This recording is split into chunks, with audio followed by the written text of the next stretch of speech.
Salut à tous. Ce lundi 15 juin 2020, l'équipe de l'ONG Le Griot du Peuple a eu une séance de travail au sein des affaires juridiques du ministère de l'Éducation nationale et de la formation professionnelle et technique, conduit par M. Alangba Nguessan, chef de service de la législation et de la réglementation de la direction des affaires juridiques du ministère de l'Éducation nationale et de la formation professionnelle. En tout cas, nous vous encourageons pour le soutien aux parents. L'État a opté pour la scolarisation de tous les enfants de 6 à 16 ans, c'est ça, non? Oui. Même avant 6 ans. Même avant 6 ans, plus la maternelle, tout cela. Aujourd'hui, l'État est en train de construire des maternelles dans toutes les écoles qui existent. Donc, l'État veut que tout le monde aille à l'école. Il faut donner la chance à tous les enfants d'aller à l'école. Et là, l'État a une politique pour que les hommes ou les filles sont... La scolarisation des filles n'est pas acceptée culturellement. L'État a décidé d'encourager ces populations à mettre les filles à l'école. Aujourd'hui, on a beaucoup de ministres filles. Pas toujours du ministère que le ministère nous donne. Hein? Oui. Nous, notre objectif, on a des partenaires. Oui. Mais on ne pouvait pas, comme je l'ai dit à votre collaborateur, on ne pouvait pas travailler sans que le ministère ne soit informé. Oui. Parce que nous avons vu le cas, il y avait une ONG qui faisait des véhicules mission diplomatique. Au cours de cette séance, plusieurs points ont été débattus par les deux parties prenantes. Les principaux points à l'ordre du jour étaient la reconnaissance de l'ONG auprès du ministère, les fléaux qui minent le système éducatif ivoirien, les solutions idoines pour l'éradication des phénomènes tels que la non-scolarisation des filles, la violence en milieu scolaire, le banditisme juvénile et les grossesses précoces en milieu scolaire. Nous avons même notre YouTube là, on a quand même quelques vidéos là-dessus. Alors, avant on ne mettait pas les vidéos, mais maintenant on a commencé à poster les vidéos. Voilà, on a quelques activités qu'on a quand même essayé de faire. Voilà. Et nous dénonçons quand même un peu beaucoup. Bien vrai que vous avez des instructeurs, mais souvent nous sommes généralement aussi dans les écoles primaires. Oui. Avec les directrices là, avec les directeurs, nous parlons beaucoup aussi avec eux. Parce qu'il y a beaucoup d'anomalies dans les écoles. On ne peut pas remonter ça. L'administration ne peut pas tout voir.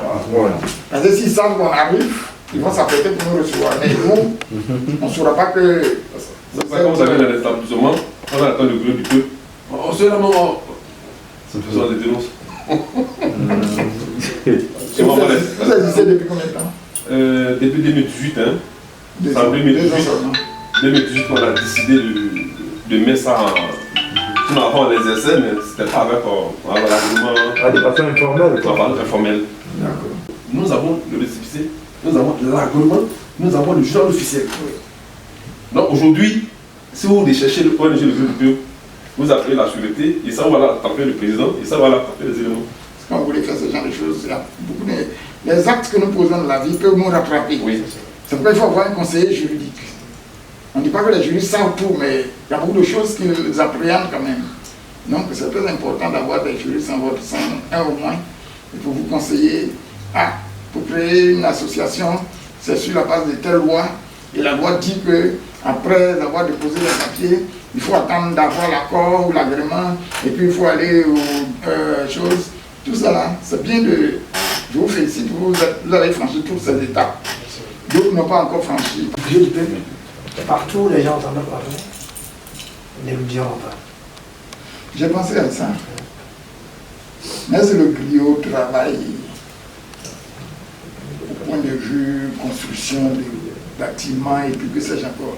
Le Griot, il fait les louanges du roi, n'est-ce pas, du chef. Il parle, n'est-ce pas? Ce que les autres disent bas, il dit ça haut. Mais est-ce qu'il a le droit, dans notre tradition, de... Je ne dis pas qu'il ne mange pas, c'est ça qu'il a son petit champ pour manger. Mais de travailler, en plus de ce qu'il fait à côté du roi, de travailler pour les autres.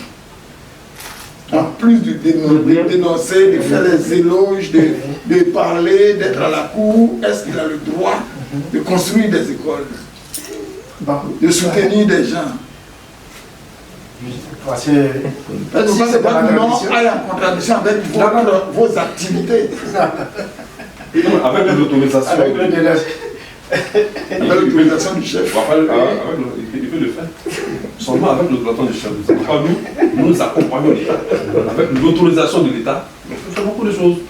Voilà, c'est pourquoi nous sommes là ce matin. Ceux-ci n'ont pas manqué de prodiguer de sages conseils et des pistes de solutions qui permettraient de travailler officiellement avec le ministère. C'est ainsi que s'est achevée cette séance de travail.